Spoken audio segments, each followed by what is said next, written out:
Hey guys, tonight we're heading to the cloud-wrapped ruins of Machu Picchu, not as a daring explorer or llama-chasing tourist, but as someone with a very low-stakes job.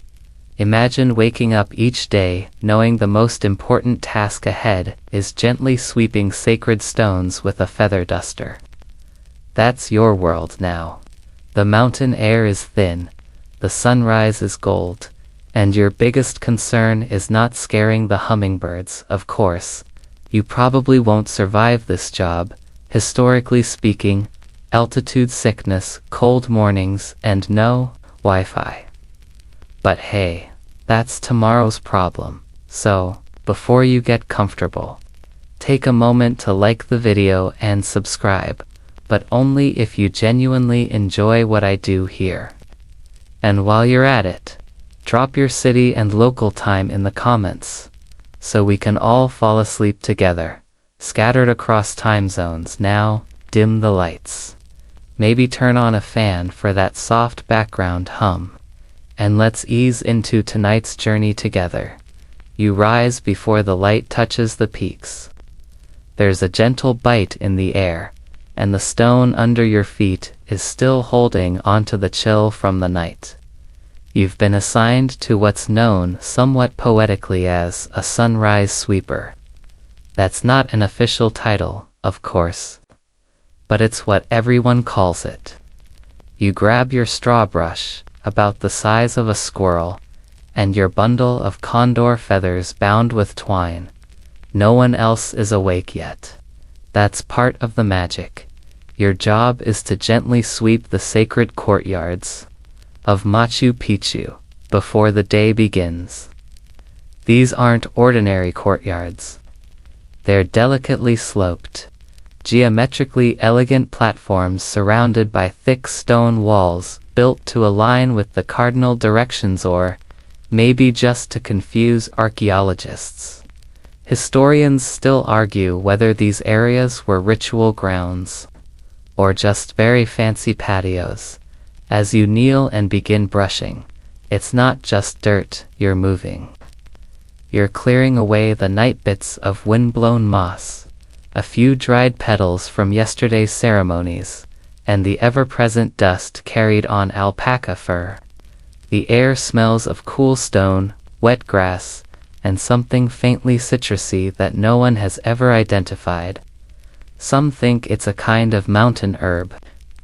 Others suspect it's the llamas. There's a rhythm to this work. Sweep dust, pause. Marvel at the fact that you're doing this atop a hidden citadel 8,000 feet in the air. You hum to yourself, softly enough that the sound disappears into the stone walls. The feather duster comes next, because yes, even in the 15th century, someone had to fluff sacred lint off the corners of temple doorways. You handle it with carrots, made from the tail feathers of birds you're not supposed to name out loud. Supposedly, doing so invites attention from the mountain spirits. And everyone agrees, it's better not to attract attention when you're dusting. You work around a sundial carved into the rock, famously misidentified by early European scholars as a sacrificial altar. Turns out, it was mostly used to observe seasonal changes and maybe to schedule festivals. Historians still debate that part. You give it a careful once-over with your brush. A soft puff of gold dust spirals into the air, catching the first light of morning. It sparkles for a second, then vanishes. A hummingbird whirs by your ear, pauses, decides you're too boring, and moves on. You don't take it personally. You haven't said anything interesting yet today. Behind you, another sweeper begins to stir in the neighboring plaza. You nod at each other like two baristas opening a quiet cafe. No one speaks. Words would wake the place up too soon. You move to the edge of the plaza, near the sloped terraces where someone else will be tending to the crops. That's not your domain. Your territory is the stillness, the spaces between more important things. Sometimes, a stray tourist, if time bent far enough, might wonder, who cleaned this place? You. It was always you. You take pride in corners. There's a spot behind the Temple of the Sun where wind always deposits a thin layer of grit. No one notices it but you. You dust it like a sculptor finishing a masterpiece one nobody will ever see, as the sun creeps fully above the horizon. Your job is technically done, but you stay an extra moment. A whisper of mist clings to the upper steps, and for once, you allow yourself to lie flat on your back across the ancient stone. It's still a little damp, but comforting. You imagine the stones pressing back against you, not unkindly, like a memory too tired to rise. You're not a warrior, not a priest, not a farmer, you're a sweeper. The rituals can't begin until you've passed through. Even gods don't want to trip on loose pebbles, and sometimes you wonder why you. How did you get here? But that's not really the question, is it? The real question is, what if no one swept these stones? What would Machu Picchu become without its quiet caretakers?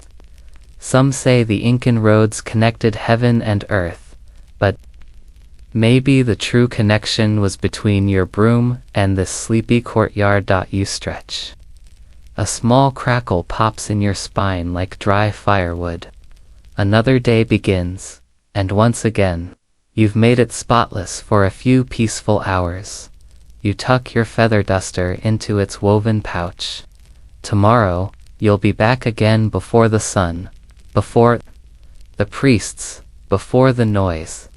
Until then, the mountain can rest easy. You don't need to be told where to go next. The mountain tells you softly, but with conviction. You follow the curve of the stone path, worn smooth by thousands of sandaled feet, toward the agricultural terraces. If the sweeping brought stillness, this part brings movement, but the slow kind, like tea cooling or clouds curling down the mountainside. You're a water whisperer now, one of those quiet souls whose job is to guide the flow, not command it. You shuffle barefoot along the edge of the stone channels that lace through the terraced slopes. The chill of the path seeps into your feet, waking you up just enough. The sun hasn't reached this side of the ruins yet, and the shadows stretch long and sleepy. Somewhere above, the mist is beginning to dissolve. The mountains don't rush. Neither do you. You kneel at the first basin and gently tip your shallow clay bowl into the canal, coaxing water toward the edge of the field. There's a rhythm to this two-dip tip. Watch, adjust. The water doesn't obey you, but it listens, mostly. Unless it's in one of its moods. Some days it skips entire terraces, stubbornly spilling off course like a toddler in a tantrum. Today, though, it's mellow, probably because you whispered to it earlier in your dreams. The channels, or amunas, are the veins of this place. They don't just carry water, they carry trust. These stones were carved long before you were born, sloped and angled so perfectly that even centuries later, the water still follows them like a trained pet. Historians still argue whether the engineers were spiritual mathematicians or just really good guessers. You hum softly as you work. A song about riverfish, or maybe potatoes. It's hard to tell. The words don't matter, only the flow. A few sprigs of mint cling to the channel's edge. You pinch one off, chew it slowly. The flavor is sharp, but not rude, like a grandmother who means well. As you move along the terraces, you nod at the plots of maize and quinoa, like old friends who don't require conversation. You know which ones are thriving and which ones are secretly sulking. Each one has its own personality. One plot always droops unless you water it counterclockwise. Another seems to perk up only when you sing to it about rain. Whether that's science or superstition doesn't matter. It works. That's enough. You pass by a small stone niche in the terrace wallen offering place. A dried coca leaf sits there, curled like a sleeping ear. Someone thanked the water yesterday. You nod. Good manners go a long way when you live this close. To the gods behind you, another whisperer begins their rounds. You wave lazily, like two lifeguards watching over a pool of plants. Neither of you rush. Rushing makes the water anxious. At one point, you stop. There's a thin blockage, just a handful of pebbles jammed in the sluice. You crouch and clear them out with a slow, practiced motion, careful not to upset the tiny frogs that sometimes nest there. One blinks at you, you blink back. Mutual understanding achieved. Carry on, you continue down to the lower terraces, where the sun finally warms your shoulders. You pause for a moment, bowl in hand, eyes closed. The light fills you. It's not a dramatic moment. No choirs, no revelations. Just warmth, the kind that seeps into your skin and says, "You belong here." It's easy to forget. With all the talk of Incan empire building and celestial calendars, that someone still had to move the water. Not with gears or pumps or diagrams. Bowls and quiet patience. You think sometimes that this is what the gods respect most, not rituals or gold, but the humble act of keeping roots wet. A butterfly lands on your wrist. You freeze, not out of reverence, but curiosity. Its wings pulse gently, the same yellow as fresh cornmeal. You whisper hello. It doesn't answer, but it doesn't leave either. You reach the final terrace. Below you, the mountain drops away into endless green. Somewhere out there, people are hunting, trading, building roads across cliffs. Not you. You tend the terraces that hang like stairways to nowhere. The empire flows beneath your fingers. One bowl at a time, you sit at the edge, letting your feet dangle into nothingness. There's a flat stone beside you where you always rest the last of your water. You pour it slowly, watching it trickle down into a crack that disappears into the earth. No one knows where it goes. Some say it feeds a secret spring. Others say it vanishes into a cave full of sleeping jaguars. Historians still debate whether that's myth or misplaced plumbing. You stretch your back and breathe in the scent of damp soil, sun-warmed stone, and the faint tang of growing things. Your hands are pruny, your knees are sore, but the terraces are alive, and so are you. By tomorrow the water will have shifted again. The frogs will rearrange their nests. The mint will lean a little more to the left. And you'll be back, bowl in hand, whispering to the flow once more. You don't walk far to reach your next task. Just up the slope, past the grain storehouses. And the courtyard where someone's been folding blankets since sunrise. There's a quiet little platform near the eastern ridge. No one speaks here unless they have to, because this is where the stone watchers sit. Your job today is, well, watching. You're stationed beside a squat stack of granite blocks neatly hewn, square, and suspiciously untouched. These aren't just any stones. They've already been shaped and measured, but they haven't been set into the walls yet. And they might never be. That's the mystery. Some say they're part of an unfinished temple. Others think they're spare pieces, or offerings, or maybe just too stubborn to fit anywhere. Historians still argue whether these stones were abandoned during construction or kept as sacred backups like spiritual spare tires. Either way, they're your responsibility now. You sit on a flat rock nearby, legs folded, back straight, hands resting in your lap like you've practiced meditating but gave up halfway through. Your only companion is a small basket of toasted maize, half snack, half offering, depending on the mood of the sky. The sun is finally warm, and the breeze is gentle enough to lift your hair just slightly. You are not bored. Boredom takes effort. You are still. The stones don't talk. But if they did, you suspect they'd have very dry senses of humor. You glance at them now and then, just in case they move. Not that they ever have. But the elders say you should never assume a carved stone won't decide to walk off if it feels neglected.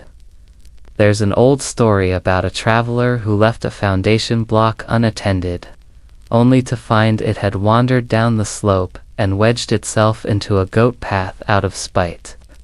The traveler never built again. So you keep watch.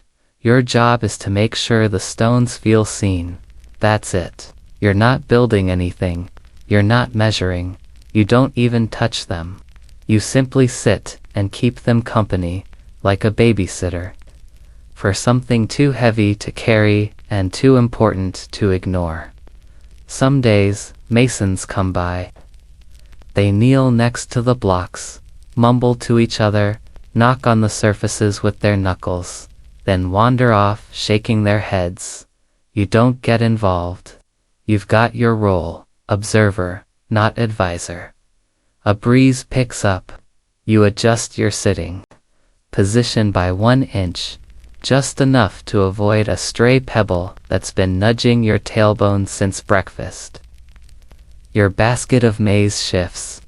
One toasted kernel falls and lands beside the nearest stone. You freeze. The stone, of course, does nothing.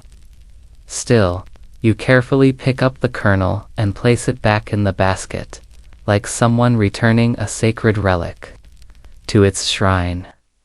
That's probably not necessary, but you've seen what happens to people who mock the stones.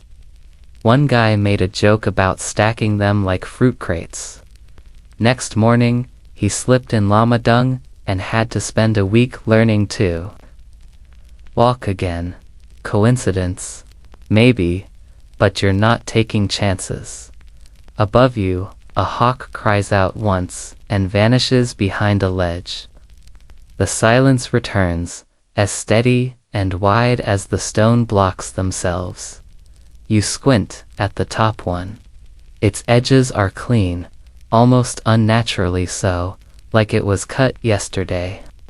Some people think the Incas used divine sound waves to shape their stones.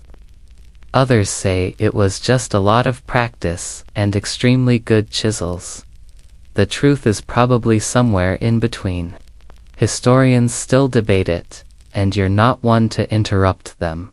You lean forward, just a little. The top stone seems to shimmer. Or maybe that's the heat. Or maybe you're finally starting to see what they mean when they say the rocks are alive. Not in the "hello, I'm Greg the talking boulder" way, but in the way a sleeping cat is alive, still, but deeply aware of everything around it. Sometimes, a priest will pass by and nod at you. That's the only sign you're doing it right. He never says anything, just the nod. You return it, like a secret handshake made of chin movements. A few tourists, if this were centuries later, might walk past and think you're meditating. Others might assume you're slacking off. But really, you're working harder than anyone. You're maintaining geological trust. You're holding the mood steady. You're making sure that when someone finally decides where these blocks go, they'll be well rested and emotionally supported. You eat a few kernels of maize, crunchy, faintly sweet, and somehow grounding. You chew slowly, watching a shadow pass across the stone, a cloud, nothing dramatic, but for a moment, it gives the stone a look of thoughtfulness, like it's trying to decide something. You won't be the one to know what that is. That's not your place. You just keep watching. You wait. You make no demands. Maybe one day a builder will come with a plan. Maybe not. Either way, you'll be here. The stone watchers don't shape history. They just make sure it doesn't get lonely. You don't need an alarm when your coworkers are llamas. Their hooves on stone make a distinct clop-clop sound that's somewhere between polite and impatient. By the time you've reached the central path, they're already waiting for you, blinking slowly like furry monks with terrible haircuts. Today, you're a llama stroller and, yes, that's a real job.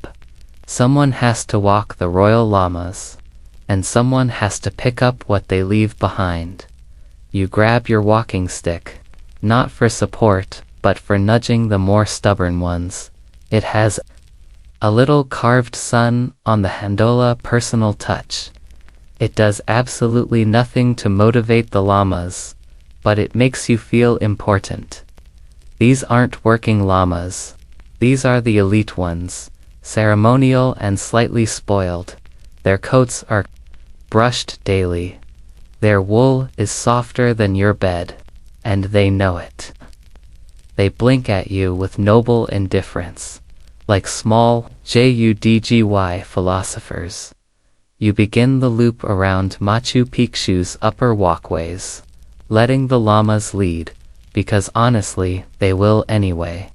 The path curves gently around temple walls and terrace edges, occasionally narrowing to a space barely wide enough for your elbow.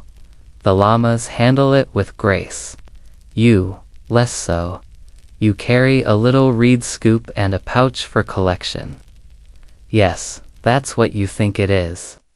Every time one of the llamas stops, sighs, and deposits a steaming mound of fertilizer, you crouch down, scoop it with quiet dignity, and mutter your official mantra, "Thank you for your generous offering." Noble one, that's not sarcasm. Llama dung is sacred. It's compost gold. Historians still argue whether Machu Picchu's gardens were fertilized with llama waste as a ritual act, or simply because it worked well. Either way, you treat it with care. Each scoop is a nod to nature, a contribution to the cycle of growing things. You tie off the pouch and hang it from your belt like a proud badge of honor.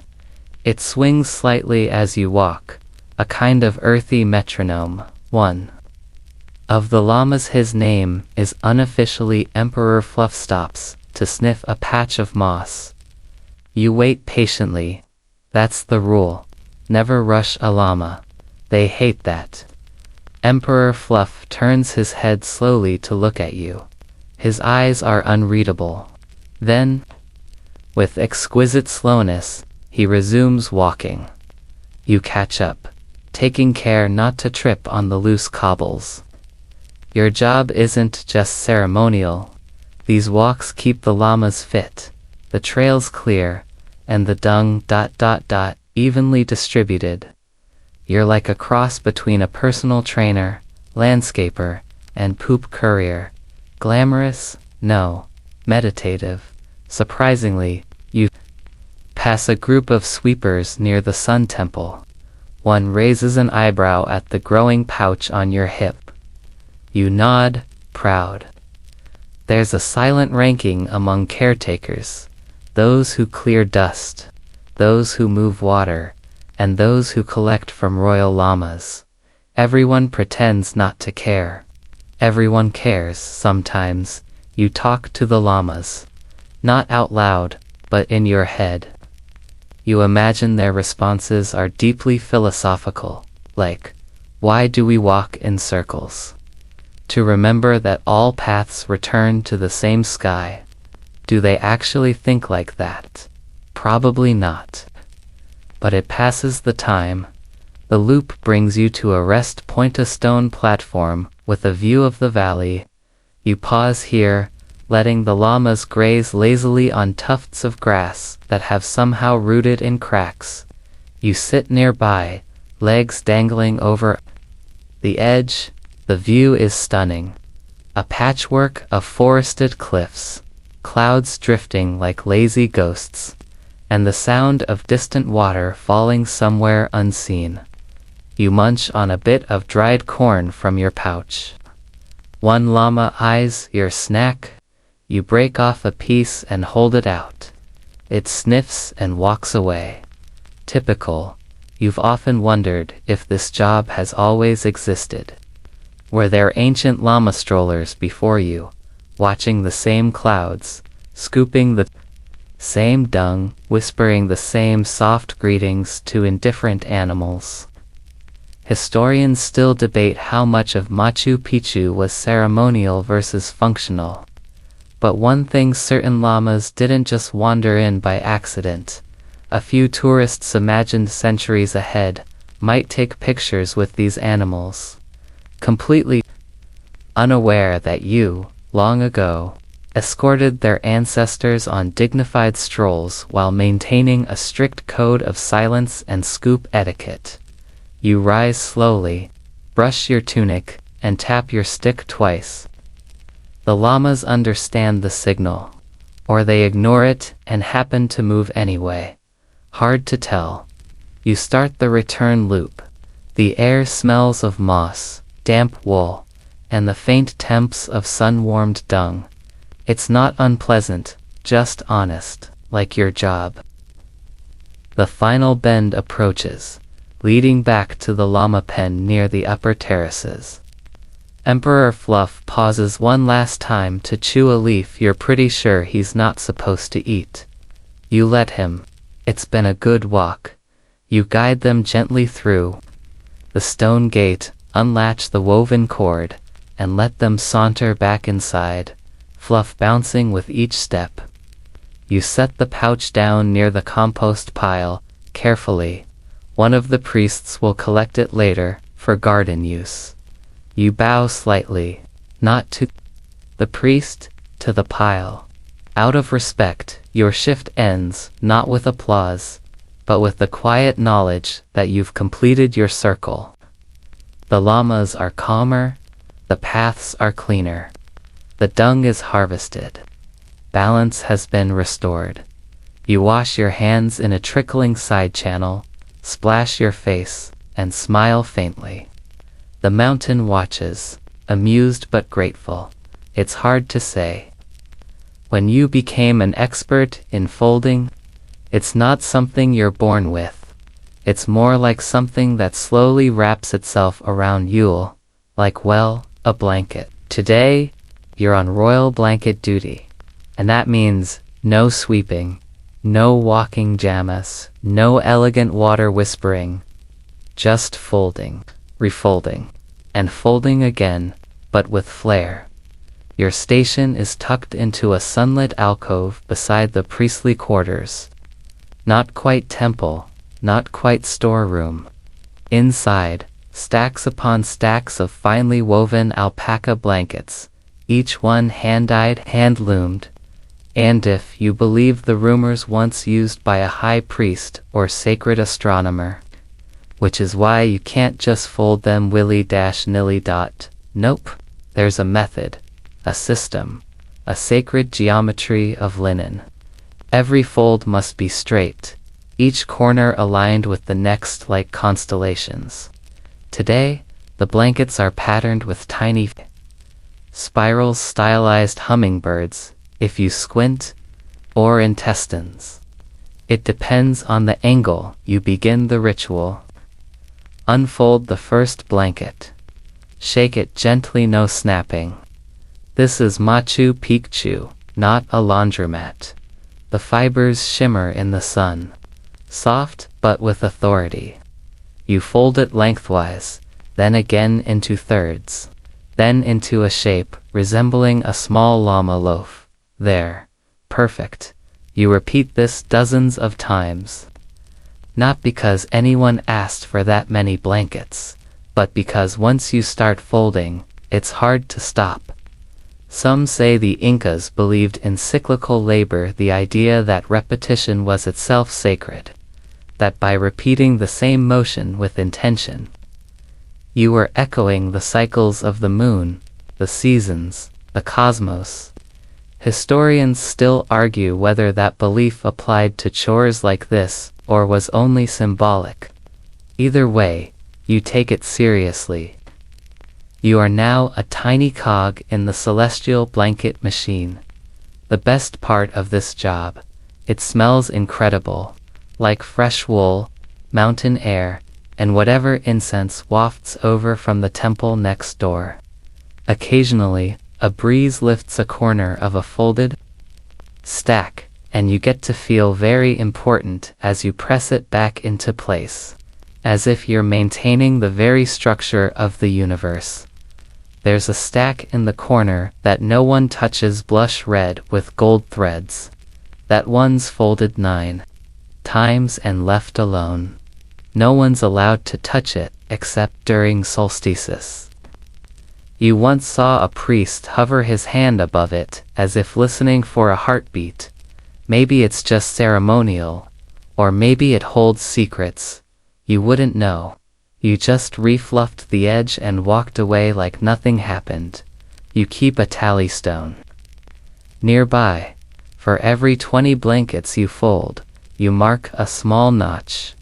Not for pay, no one's counting, but because it feels good to keep score against yourself.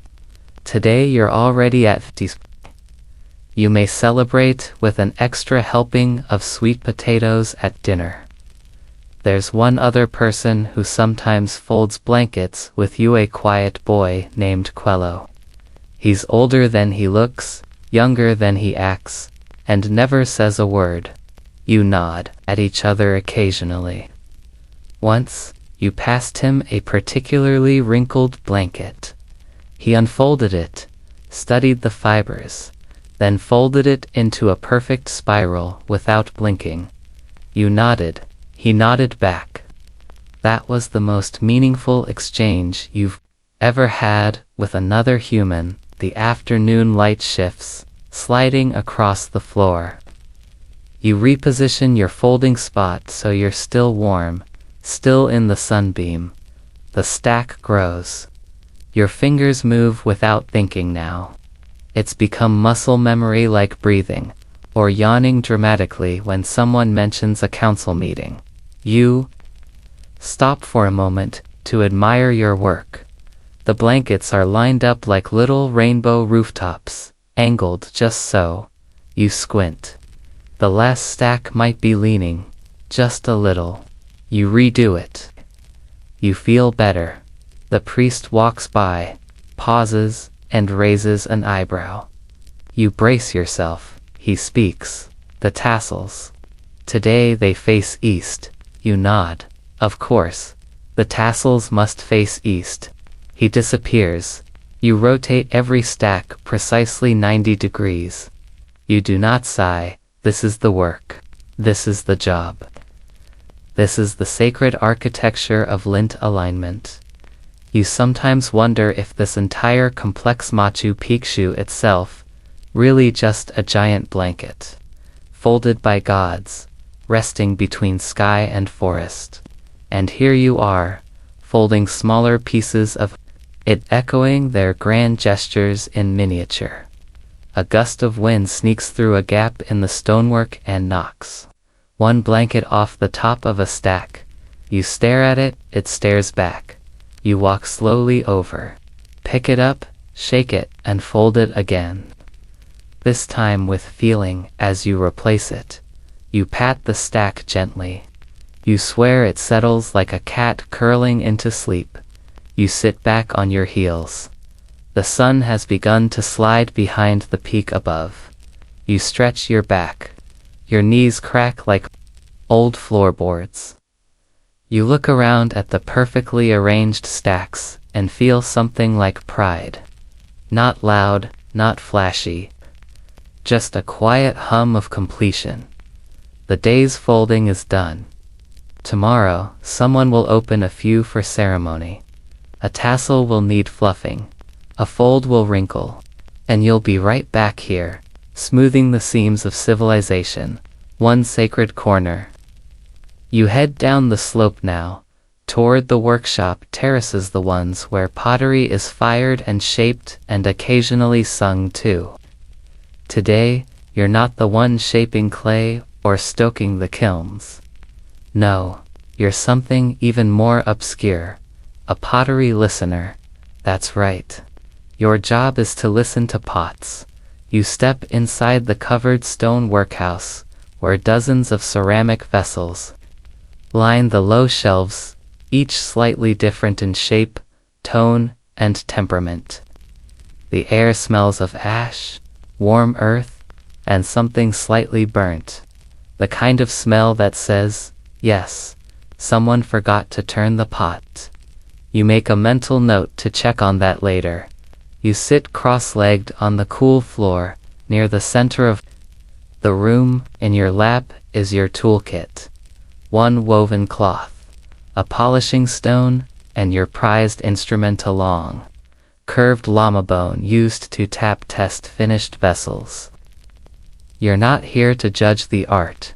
You're here to determine, in the gentlest way possible, whether the pots are emotionally stable. You pick up the first one, a squat, round jar the color of toasted maisonade. Hold it to your ear. You give it a light tap with your fingernail. The sound it makes is dull. Not sad, exactly. Just sleepy. You set it aside for more drying time. Maybe it's having a long day. Next is a tall-necked vessel painted with crude hummingbirds and slightly crooked lines. You tap it with the llama-bone.ping. Now that's a good sound. Clear, even just a hint of resonance at the end. You nod to yourself. This one's ready for its ceremonial assignment, probably to hold water for hand washing or store fermented chicha beer. Depending on who asks first, tap testing is serious business. Some believe that the tone of a vessel reveals its future, whether it will crack under pressure or hold strong in ceremony. Historians still argue whether this was spiritual nonsense or a genuine science of acoustics. But you're a believer. If a pot can't sing, it shouldn't serve. You continue down the row, tapping, listening, and occasionally whispering encouragement. Some pots need coaxing. Others are simply divas.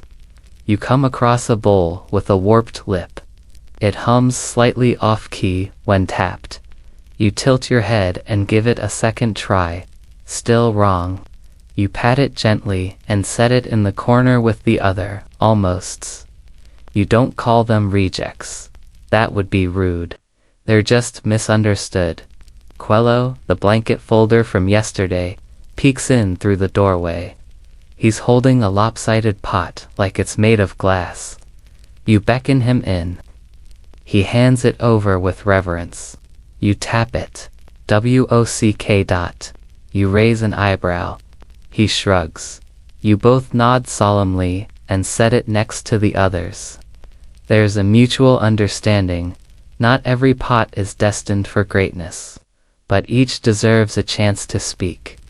You take a break and rub your thumb across a finished vessel's glazed surface. It's smooth, cool, satisfying. You wonder sometimes how many hands have touched this clay, from the diggers who gathered the soil to the artists who spun the wheel. To you, the final listener. You're the last in the line, the one who hears the echo of everyone before. A small boy enters, carrying 2 tiny cups. You recognize him, one of the fire tenders. He looks hopeful. You tap the first cup. Too brittle. You tap the second. Pling. Perfect. You nod, and his face breaks into a grin so wide you're almost startled. He runs off before you can say anything. The approved cup held high like a trophy. That's another part of the job. Small approvals. Quiet validations. You're not a priest or an oracle, but your opinion matters. Because when the ceremony comes, and the pot is passed, and someone pours the sacred liquid or places petals inside, it will all feel right because it sounded right. You finish the final row of jars and wipe your hands on your cloth. The room is quieter now, but not silent. It's holding its breath, like a theater before the curtain rises. You glance around. The sun is dipping toward the western cliffs, painting golden stripes across the shelves. One pot near the back glows in the light. You've been avoiding it all day. It's unusually tall and has a pattern of jagged triangles along the rim. It looks like it might bite you. You lift it carefully and place it in front of you. One deep breath. Tap. Nothing. You tap again. Tunk. You frown. That's not a sound. That's an opinion. You look at the pot. It looks back, unamused. You whisper, I know you don't want to be here. Silence. I didn't want to test pottery either. But here we are. You tap one last time. Tink. Better. You grin. Sometimes pots just need a little respect. You place it on the ready shelf, not because it's perfect, but because it tried. You gather your tools, stretch your legs, and rise slowly. Your knees crack, your spine crackles, but your ears are still sharp, and your heart's a little lighter. Outside, the breeze carries the faint scent of baking clay. Another batch is cooling under straw covers, waiting for tomorrow's listeners. They'll need tapping. They'll need understanding. And you'll be there by now.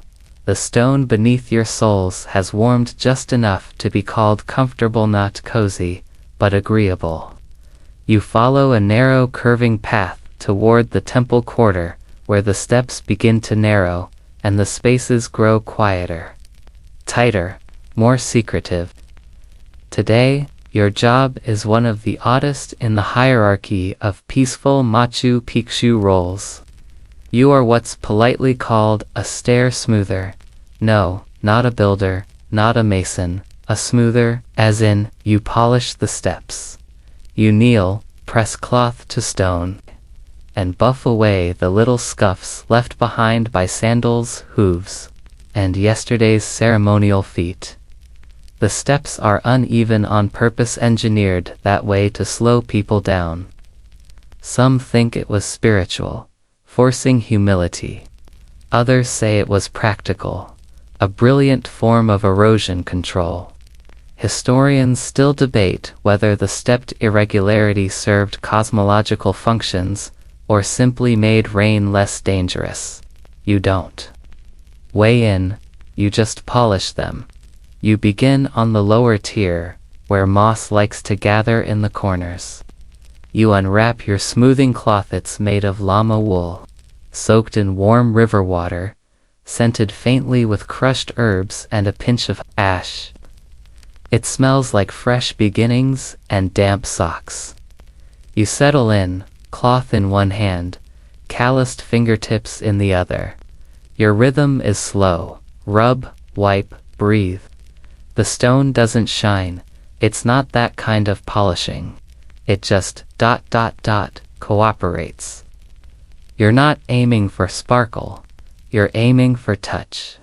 You want someone to step here and think, ah, that felt nice, every few minutes.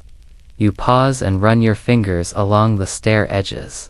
You're checking for rough bits, places where a chunk of stone sticks out just enough to stub a toe or trip a priest mid.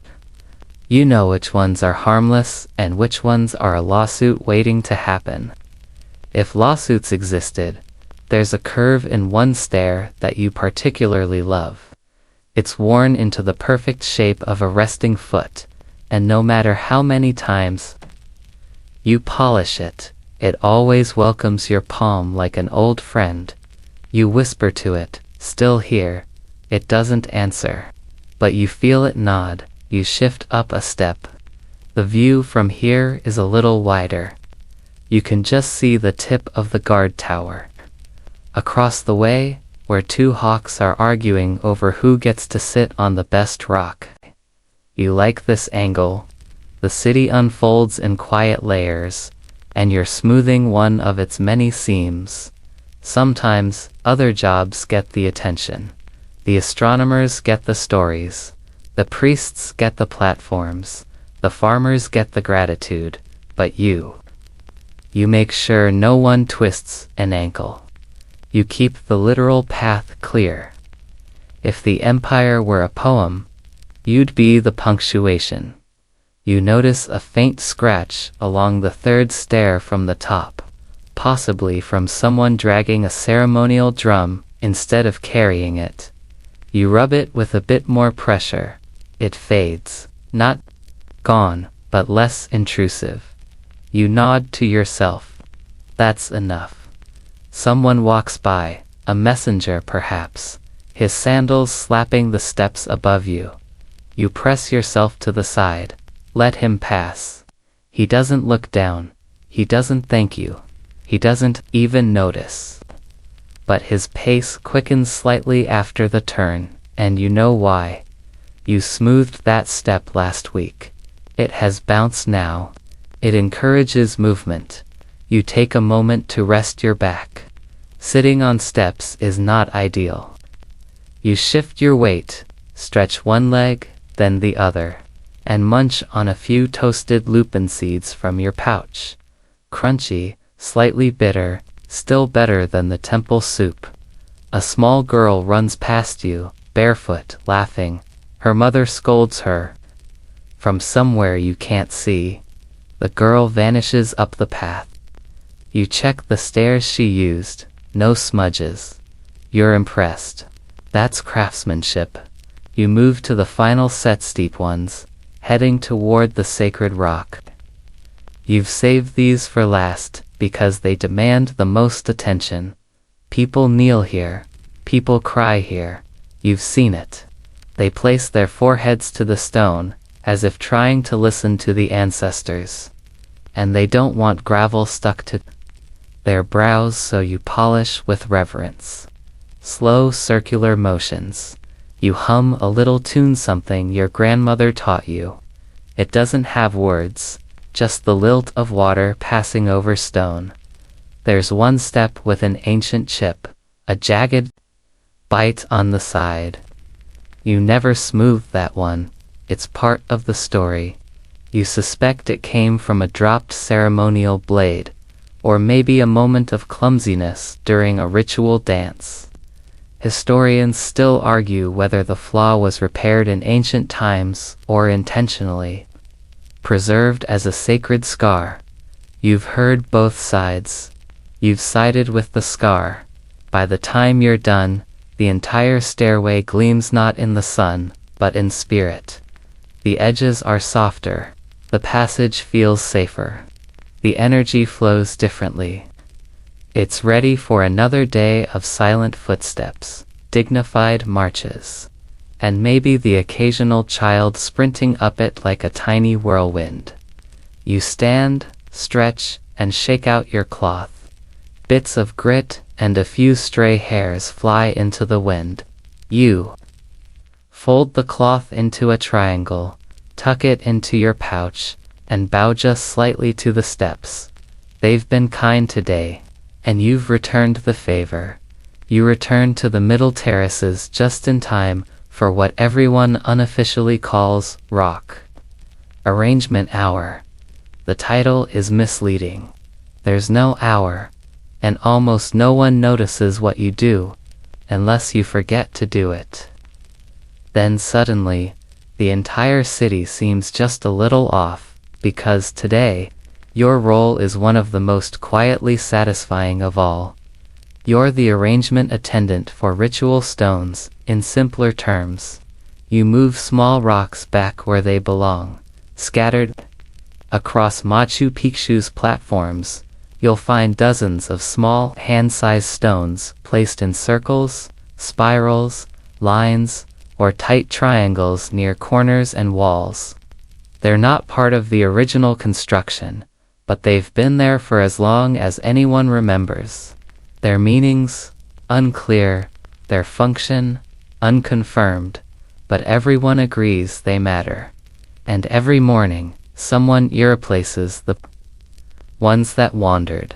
You begin in the shadow of the sacred plaza, where a line of 6 flat river stones edges the path like little punctuation marks. One has tilted sideways in the night, possibly a llama, possibly wind. You squat, pick it up, blow off a bit of dust, and settle it back in place there. Balance, you feel it in your teeth. Some believe these stones marked ritual boundaries. Others think they were mnemonic devices, stone-sized memory aids. Historians still debate whether they represented constellations, ancestral spirits, or simply early stress relief patterns. No one really knows. But when they're out of line, even the birds seem confused. You head toward a spiral near the Temple of the Condor. It's supposed to turn counterclockwise, a symbol of the Earth's cycle. Or maybe time running backward, depending on who you ask. But today, the outer stones look like someone's toddler wandered through. You crouch, whisper an apology to the air, and begin reshaping the curve. There's an art to it. You don't just plop stones down. Each one is tilted slightly, nestled into place, its flattest face facing upward, like it's waiting for the next ritual footstep. You hum softly as you work. Not for the stones, for you. It helps keep the rhythm steady. Place, adjust, press.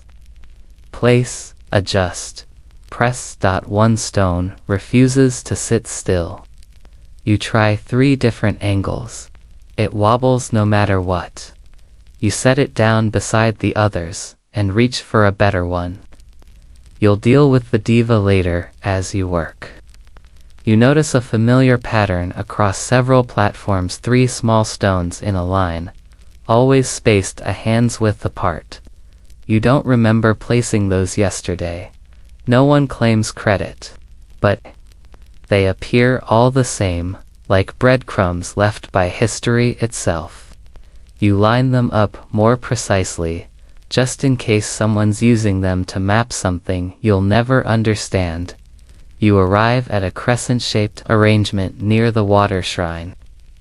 This one's delicate tiny stones no bigger than marbles, each tinted with mineral color, pale red, gray-blue, mustard yellow. They look like pieces of someone's memory. You lift each with care, repositioning them as the arch demands. A soft breeze brushes your back, like approval. A priest passes by and pauses. He doesn't look at you. He just nods at the stones. Then, at the horizon, you nod too. It's not clear whether either of you knows what the stones mean, but both of you know they matter. One stone has gone missing around one with a crack shaped like a lightning bolt. You search nearby, behind the wall, beneath the terrace lip, and finally find it nestled beside a clump of moss. You wipe it clean, return it to its rightful place in the curve. You whisper, "Nice try."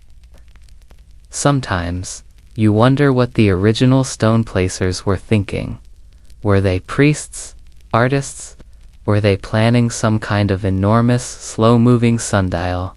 Or did they just like making patterns on long afternoons, Maybe they never intended meaning at all, and everyone's been interpreting their boredom for 500 years. It wouldn't be the first time.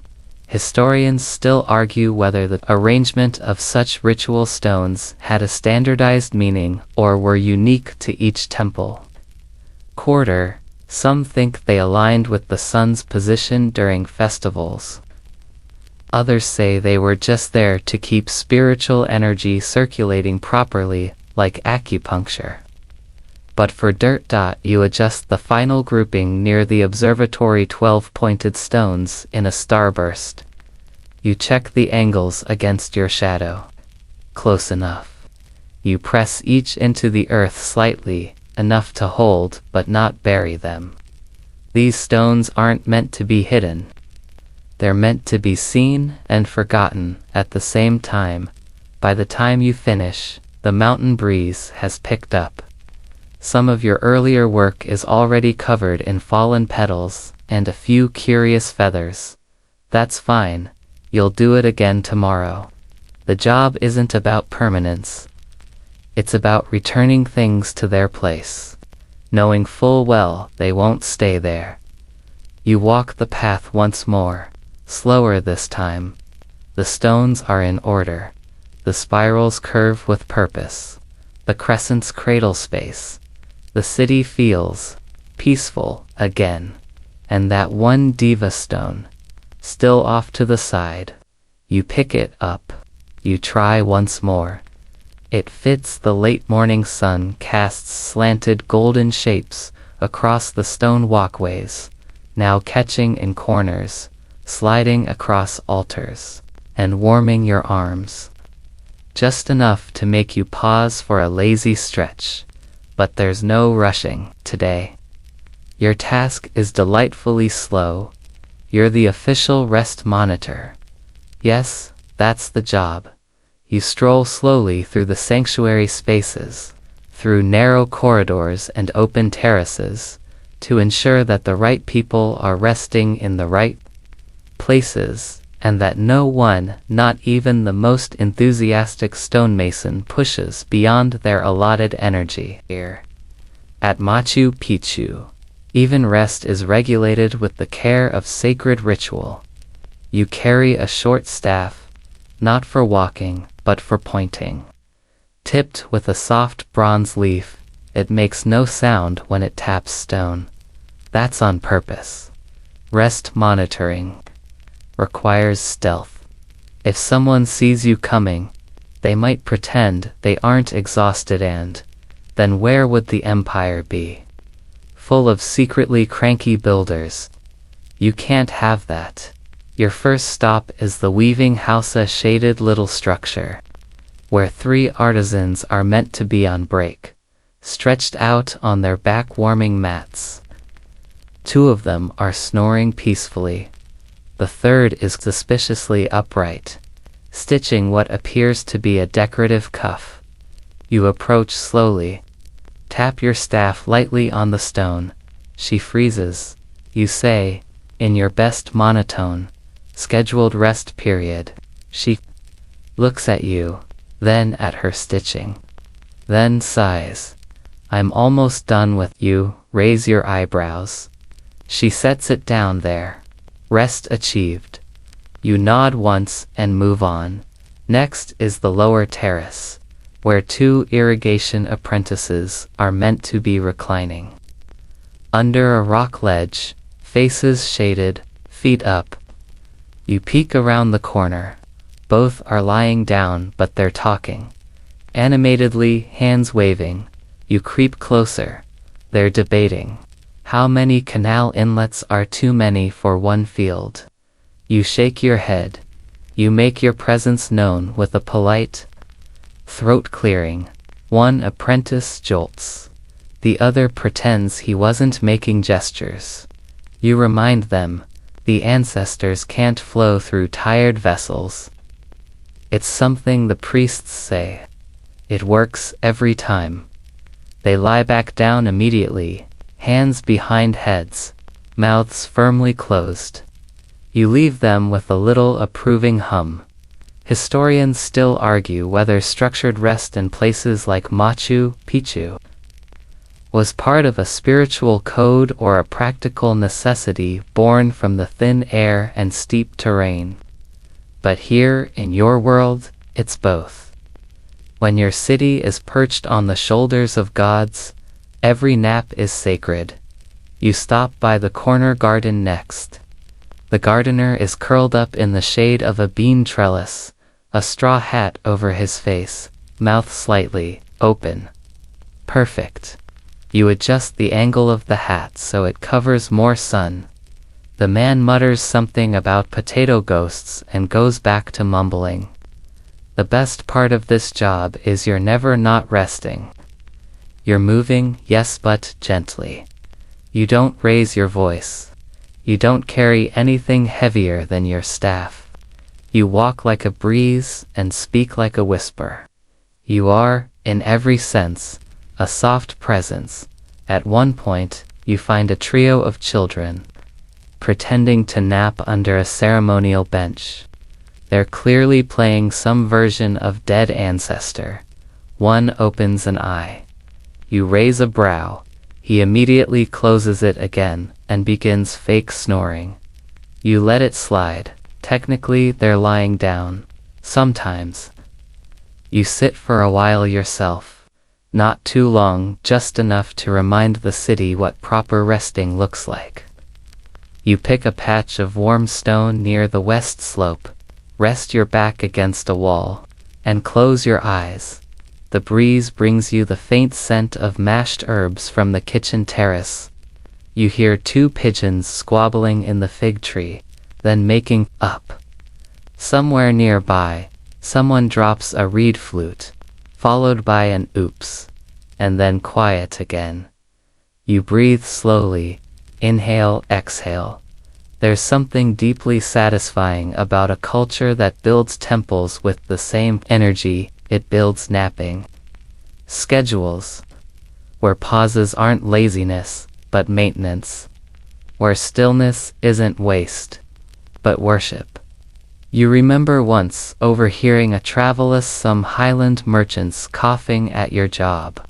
Monitoring naps, he'd said, laughing. A dreamer's job. You smiled, nodded, and let him keep walking straight into a mud patch. The gods are excellent at timing. You check on the ceremonial runners next. These are the most likely to disobey. Always full of adrenaline, always prepping for the next sprint between cloud cities. You find one stretching behind a stone pillar, his sandals off, toe muscles twitching. You wait. He freezes. It's my rest hour, he says too quickly. You nod. Then why aren't you horizontal? He flops down instantly. You stand over him for a count of 10, then move on. By now the shadows are longer, the stone warmer underfoot. You've got just one stop left. The sun alters north edge, where an elderly priest is supposed to take his daily silence under the fig canopy. You approach quietly and find him there, seated, back straight, eyes closed, palms open on his knees. Perfect posture. Absolute stillness. Then, without opening his eyes, he says, "I've been resting longer than you've been alive." You whisper, "I know, but I still have to check." A faint smile tugs at his mouth. He approves. You bow. Your round's complete. You walk back toward your own rest nook, a little carved bench, with a view of the hummingbird terraces. You sit, stretch, and take the deepest breath you've taken all day. No alarms, no shouts, no skipped naps. Your empire, for now, is rested. The path down to the lower edge of Machu Picchu dips into a patch of sunlight softened by tall whispering grass. The kind of light that makes everything look sleepier than it is. That's where you're headed today for what may be the gentlest role in this already gentle world. You are the feather scavenger. Yes, feathers. You don't hunt birds. You don't pluck anything from anything. You simply walk, very slowly, basket in hand, and collect the feathers left behind, shed, drifted, forgotten by birds who had better things to do. It sounds simple, maybe even unnecessary, but its eyes in single quotes are sacred. Feathers are currency. Feathers are used in robes, headdresses, ceremonial fans, and tiny brushes for painting symbols onto stones. But they must be clean, untouched, found, not forced. And that's where you come in. You begin at the edge of the hummingbird gardens, where the air practically buzzes with wings. These little creatures are everywhere, flashes of green and red, darting between blossoms. Too fast to really see, too slow to be missed. They leave behind the occasional shimmer, a tail feather, a downy thread. You spot one on a flowering vine so small it's almost not there. You hold your breath, reach out with your woven tongs, never fingers, and lift it gently into your basket. It glimmers for half a second before settling among the others like a tiny sleeping flame. Some feathers are obvious, big, bold, sunbleak, parrot greens, macaw reds. But others you find tucked in strange places, between altar cracks, nestled inside pottery left out overnight, or clinging stubbornly to the fur of passing llamas, who look at you like you're insane as you pluck them. Free. One even floated into your mouth once, Midian. You were not pleased. The gods probably were. You pause near the lower terraces, and kneel beside a small stone offering circle. They're wedged perfectly beneath a chalice, a pale blue feather, soft as a whisper, possibly condor. Definitely important. You use your tongs to lift it and place it in its own little pocket inside the basket. This one's not for robes. It'll likely end up on a ceremonial mask, or, if it's a particularly lucky day, fanned over someone's face during a summer solstice nap. That's the dream, really. To be used in a nap fan. Historians still argue whether feathers in Incan ceremonies had consistent symbolic meaning, whether red always meant power, green always meant fertility, and so on, or if the color choices varied by region, priest, or personal aesthetic. What's clear is this: someone had to collect them, and that someone is you. You walk a little farther and stop at a tree you've nicknamed the bird hangout. It's got all the signs: scratchy bark, a hollow, and that unmistakable drop zone of ... well, gifts. You sift through the grass carefully. 2 gray feathers, 1 brown and bent. 1 ... is that gold? You blink, it's a feather painted gold. Not naturally golden, this one has been dipped. Maybe from a ceremony. Maybe part of an abandoned headdress. Maybe left behind by someone who doesn't understand treasure when they see it. You cradle it for a moment, then wrap it in a piece of clean cloth. It'll go straight to the artisan's quarter. You've just become someone's muse. The sun is rising higher, and your basket is halfway full. The feather layer inside shifts gently with each step, like a living quilt. You don't shake it. You don't poke it. You let them settle naturally. They'll decide who rests on whom. You take a break under a leaning tree near the stonemason path. Not because you're tired, but because this is where the best feathers always fall. Something about the way the breeze curls here. You lean back, close your eyes for a moment, and listen. Wind buzzing, one far-off thud, a priest laughing somewhere, the cry of a hawk. Then, the softest brush against your knee. You open your eyes. A long, striped feather has landed in your lap like a message. You smile. Thank you. You hold it up to the sun, deep gray, with a single red edge. You've never seen one quite like it. It doesn't match any bird you know. Maybe it's from a bird that only visits once in a generation. Maybe it's from a costume dropped by a clumsy spirit.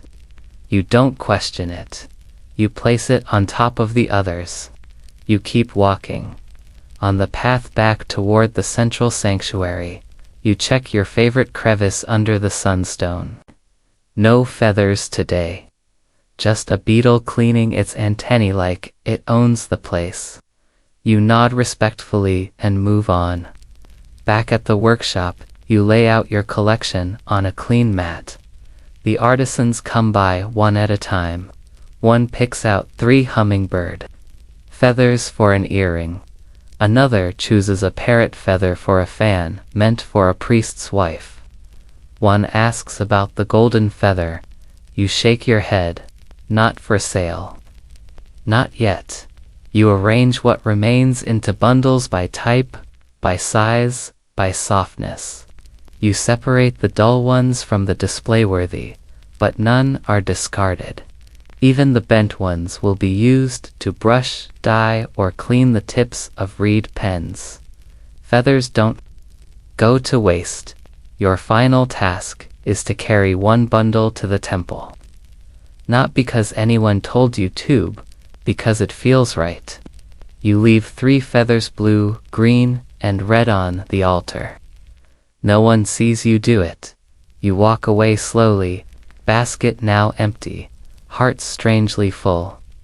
The wind lifts a few strands of your hair and sends a single downy plume drifting behind you. It lands, eventually, near the foot of a passing priest, who will pick it up, smile, and wonder how it got there. He'll never know, but you will. The midday hush settles over Machu Picchu. Like a warm, woven shawl, birds quieter, shadows longer, the wind moving slower, as if even it has stopped for a break. You, however, are only just arriving at your post for the afternoon. And today's job might be the most calming of them all. You're the ceremonial water pourer, not a priest, not a guard, not a cook. You're the one trusted with pouring water from one stone basin to another. At exactly the right angle, exactly the right rhythm, and if possible without splashing. It sounds like nothing, like a child's task, but it isn't. These stone basins, carved into the heart of the sacred sanctuary, are old, older than most of the terraces. Some believe they were aligned with the stars, others with the mountain peaks. Historians still argue whether these water channels served as ritual mirrors to the heavens or merely part of a clever plumbing system. Either way, someone has to keep the water flowing. That someone is you. You begin by checking the clay jug, left for you behind the altar wall. It's heavy, full, and warm from sitting in the sun. You carry it carefully, cradled in both hands, over to the first basin. You don't rush. The stone beneath your feet deserves respect. Everything here does. You kneel, take a breath, and begin to pour. The water curves from the jug in a slow, narrow stream, catching the light like liquid silver. It hits the basin with a soft plop, and then a trickle, and then a ripple that expands gently across the still surface. No splash. Perfect start. You stop just before it overflows. You wait. Now comes the trickier part, tilting the basin slightly so it empties just enough to cascade down the carved channel into the second one. You use a wooden tool, shaped like a bird's beak, to nudge the tilt. The flow begins. Tiny streams, controlled by hand and breath. It takes practice. Pour too fast, and it floods. Too slow, and the channel goes dry halfway through. You find the rhythm like a musician tuning a string. Not too taut, not too loose. Just the right angle, just the right sound. There it is. Plink dash slii-ish. You smile. That's the note you wanted. The water collects in the second basin, then continues its journey down to a third, then a fourth, each one catching the mountain's light at a different angle, reflecting little pieces of the sky above. Some people watch you do this and think it's pointless. Why not just let the rain do it? They ask, but they don't understand. This isn't about the water, it's about how the water moves. In Incan belief, water is alive, a spirit, a messenger. It carries blessings, memories, even dreams. You're not pouring it, you're guiding it. Like whispering a story into its ear. At the fifth basin, the jug runs empty. You walk back to the storage urns, carefully sealed jars, kept under shade. You choose the one marked with a circle and a dot. That means it was collected at dawn, from the eastward spring, purified in silence. You unseal it slowly. The water smells like cold stone and fern. Fresh, serious. You return, refill your jug, and begin again. This time, a small group of children sits nearby, watching with the wide eyes of people who suspect magic but don't know the rules. One of them whispers, "How does he know when to stop?" You glance over, you whisper back, "The water tells me." They don't laugh. They just nod, because of course it does. As you reach the final basin, the sun shifts through the clouds, and the surface of the water flashes gold, for a moment pure, silent gold. You pause, just to see it. It fades, but the glow lingers in your chest. A priest walks by. He stops. He watches the last pour, then gestures approvingly. Even he says, "Balanced." You nod. He continues on without another word. You've done your job well. You take a moment to wipe the rim of each basin with a soft cloth, brushing away stray petals and tiny dust grains, not because it matters to the function, but because it matters to you. Each basin now rests full and still, like sleeping eyes, waiting to reflect stars later tonight. You sit back on your heels and let the silence settle again.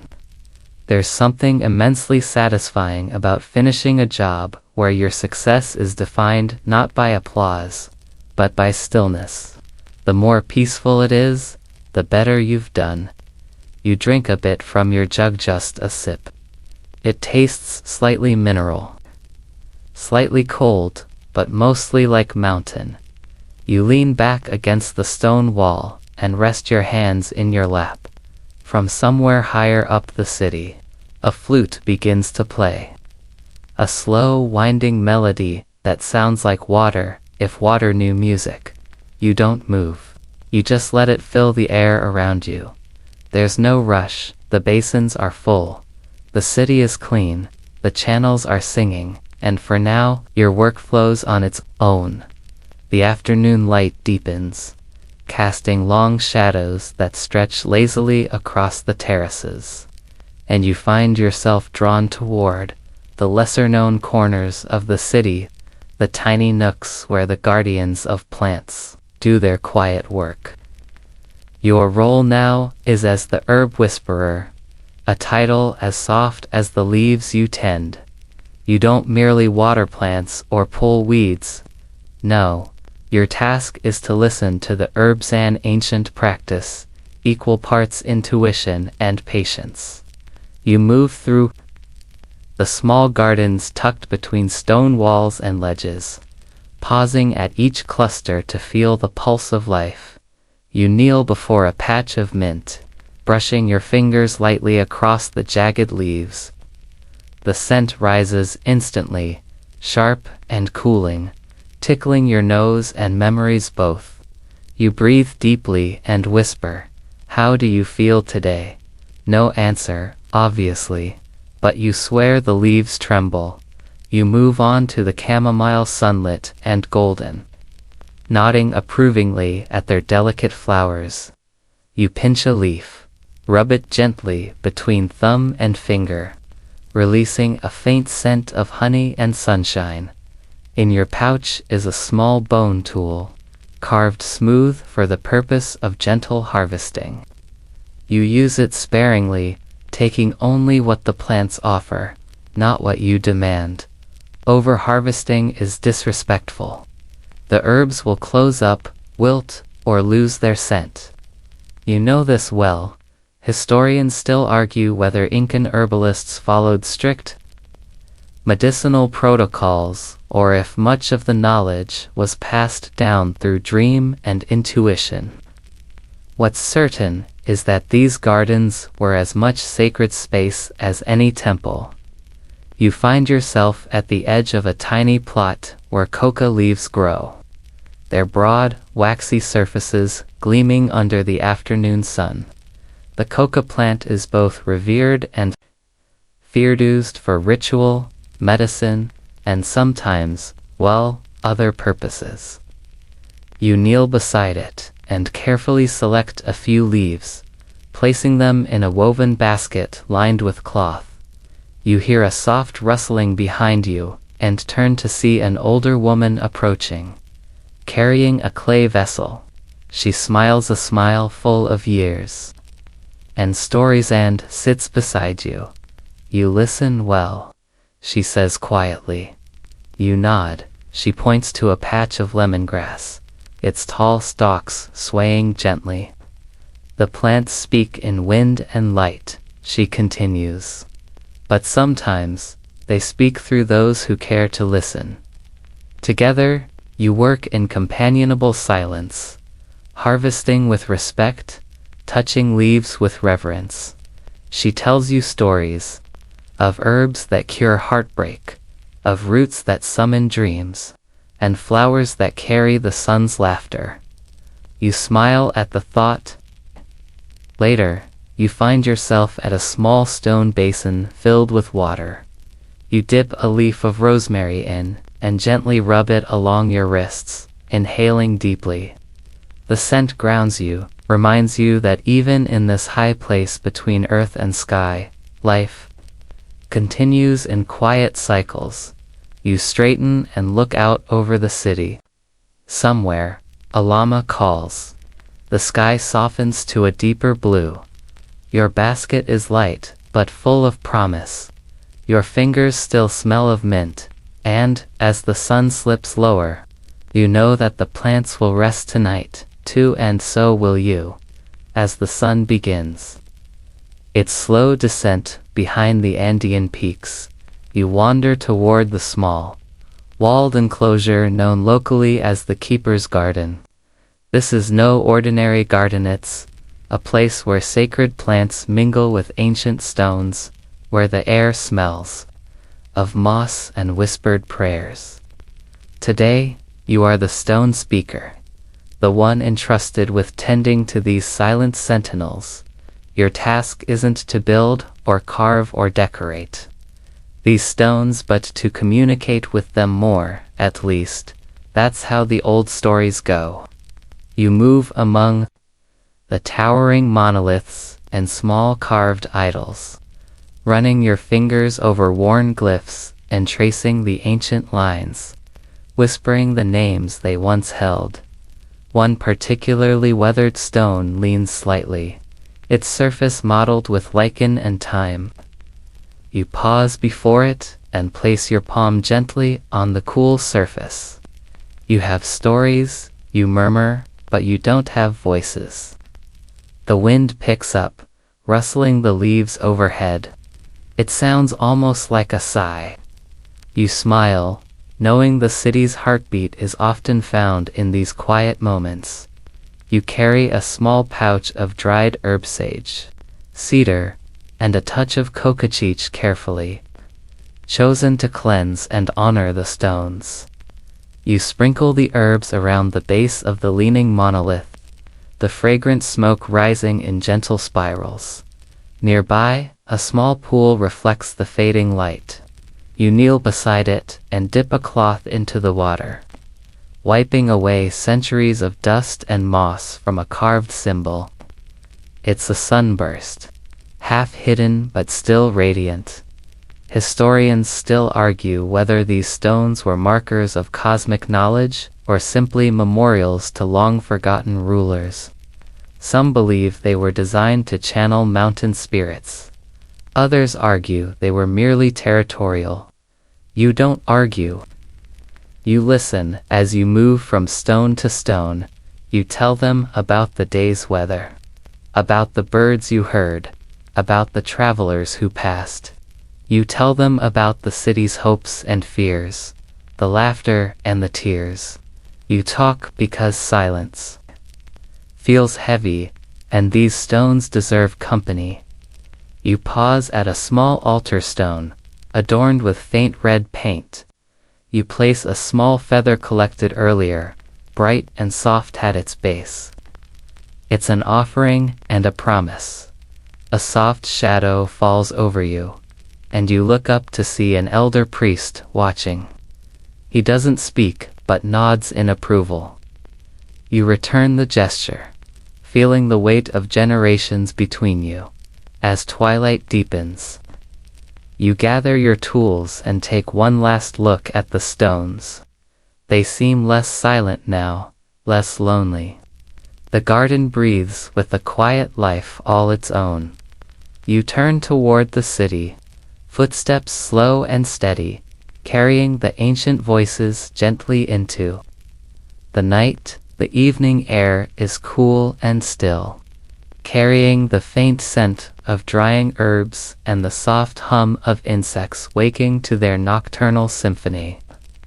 You find yourself winding down a narrow path lined with mossy stones, heading toward the city's edge where the terraces drop away into the steep valley below. Your role this late in the day is both humble and essential. You are the torch keeper. This isn't the flashy job of lighting grand fires or setting ceremonial bonfires ablaze. No, you are the guardian of small, steady flame-steady torches that line pathways, mark sacred spots, and offer gentle guidance after sunset. Your task is to ensure each torch is lit, trimmed, and positioned just right so the city's shadows don't swallow the way. You carry a woven basket filled with bundles of dried reeds, specially prepared for burning. Their scent is earthy, a mix of sweet grass and resin. You light a small flame at the fire basin near the central plaza, then carefully transfer it to the first torch. The flame catches quickly, flickering with a soft orange glow. You move slowly, torch by torch, down winding steps and along narrow walkways. The light pools and dances on the stones, creating a mosaic of warm brightness and cool darkness. You know every nook and cranny by heart. Each torch's angle matters too close to a wall, and it scorches too far, and it sputters out. There's a rhythm to this work, a soothing pattern of light and shadow, flame and air. You hum a low tune, your breath mingling with the flickering flames. Historians still debate whether the Incas used torches primarily for practical purposes, or if their flames symbolized spiritual illumination, guiding souls through the night. Maybe both. For you, torchlighting is a ritual, a quiet conversation with the dark. A sudden gust tugs at your flames. You cup your hands, shield the flickering edges, and take a slow breath. The torches resist, steadying once more. Halfway down, you stop. Beside a small shrine where a single torch burns low, you reach in your basket, select a fresh reed bundle, and replace it carefully. The flame leaps up, as if relieved. A pair of priests passes by, their faces calm in the soft light. They nod. Silently. No words are needed at the final torch, near the city gate. You pause and look back over the path you've lit. The city glows like a constellation pinned to the mountain.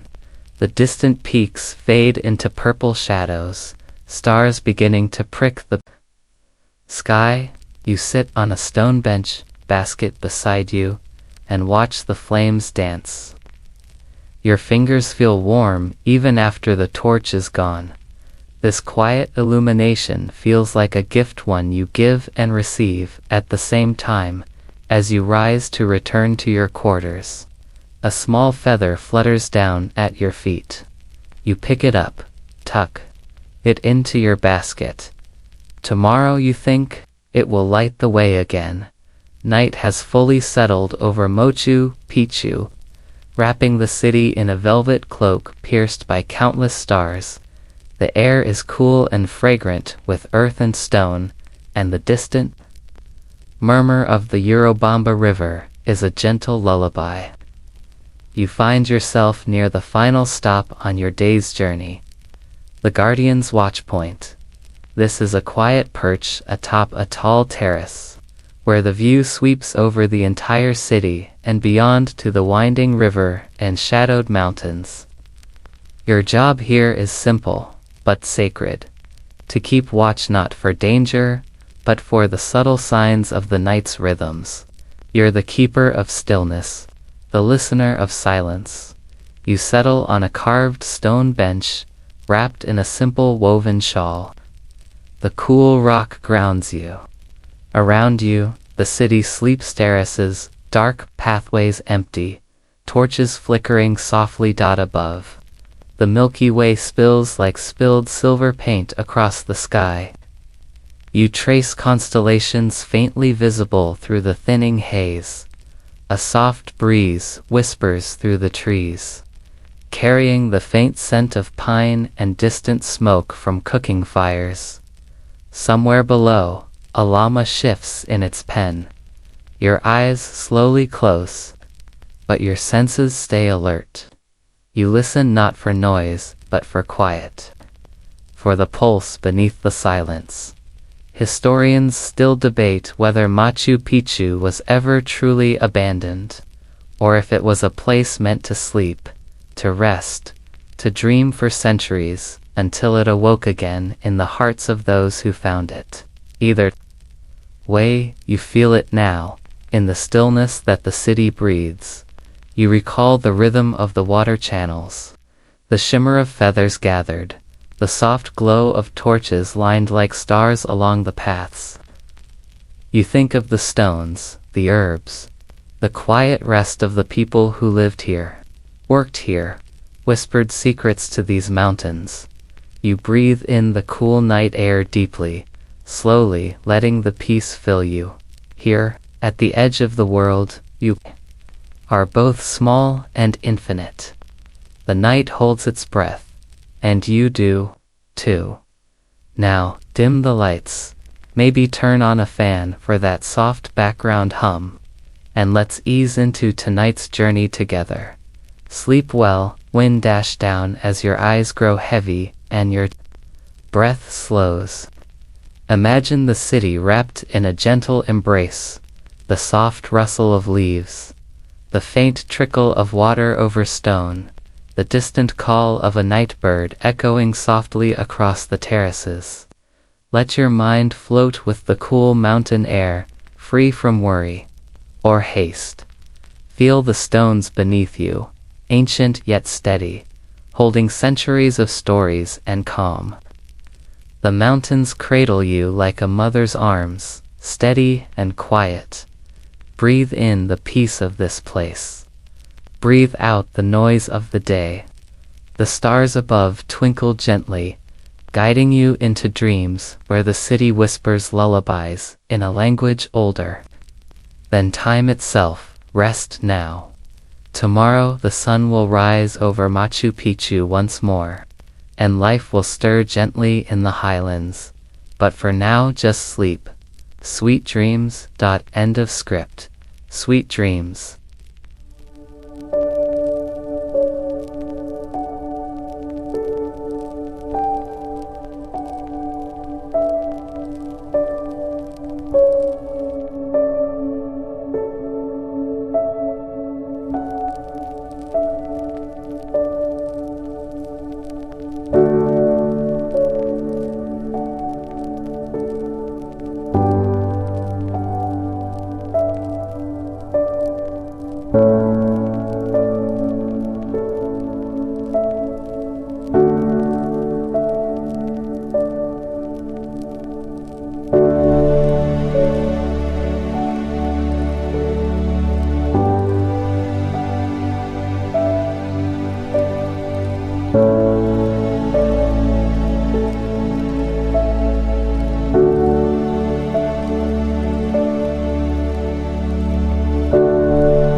you.